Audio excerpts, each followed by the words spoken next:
Hello everyone, my name is Ananya Rajput, a law intern at Lexis & Company. So today I am going to talk about government outsourcing. Now government by definition is a distortion of free market. Its very existence is a perversion of free market economics. If you have a government, you have to fund it, which means you need a strong system of taxation, which is simple, like government is equals to taxation, which is equal to regulated market. Real free marketers would campaign for the total abolition of the system of government control in the market. There is a long list of other such things that those free market capitalists should be looking for that, and for that a key element of a genuinely free marketing system among them.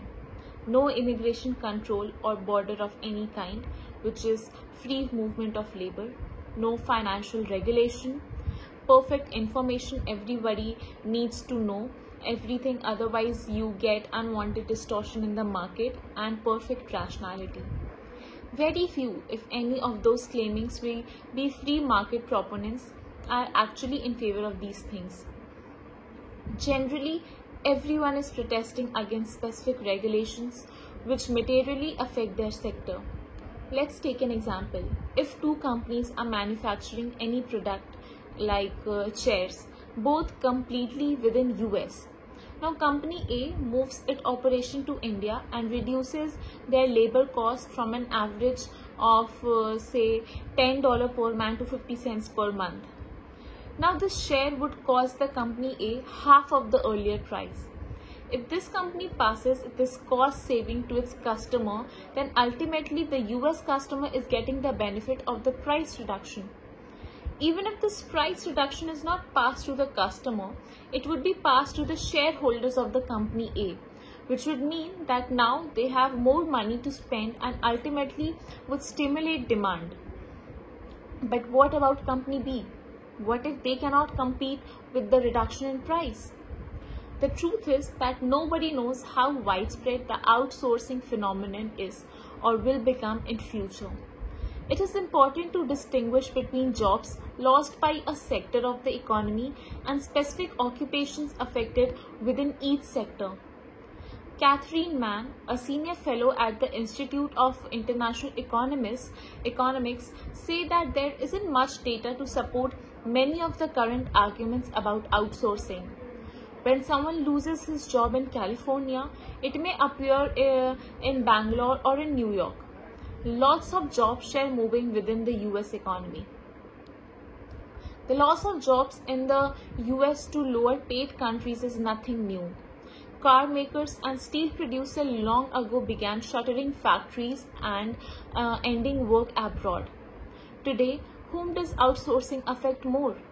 Development, customer service, and bank office function at information technology and financial service companies appear vulnerable.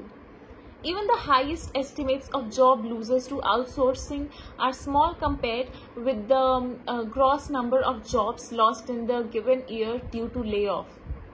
While some people call outsourcing another chapter in companies' quest to reduce labor expenses and earn more profit, others argue that companies are merely capitalizing on international trade flow, developing a more globalized focus, and seeking out the most economical way to use their resources. A close look in the history takes us to the theories of David Ricardo, a 19th century economist who laid down the principles of free trade. He believed that countries should specialize in areas in which they wield relatively more advantages than their international trading partners. He argued that when countries lower trade barriers, everyone would benefit from it because they would be able to buy and produce goods more cheaply. Business always seek to maximize profit and reduce cost. For more than half a century, the manufacturing sector has been moving jobs to low-cost areas. The outsourcing of service sector jobs is the latest such migration and has come out because of lower wages and telecommunication cost. Policy efforts should be geared towards promoting job growth and easing the transitions, such as providing generous unemployment benefits and easier access to education. Banning outsourcing as a policy is also the opposite of the constant drumbeat for the operating of the markets that the US preaches to the world. We have to work towards making this an economic issue rather than as a zero-sum emotional issue. Thank you.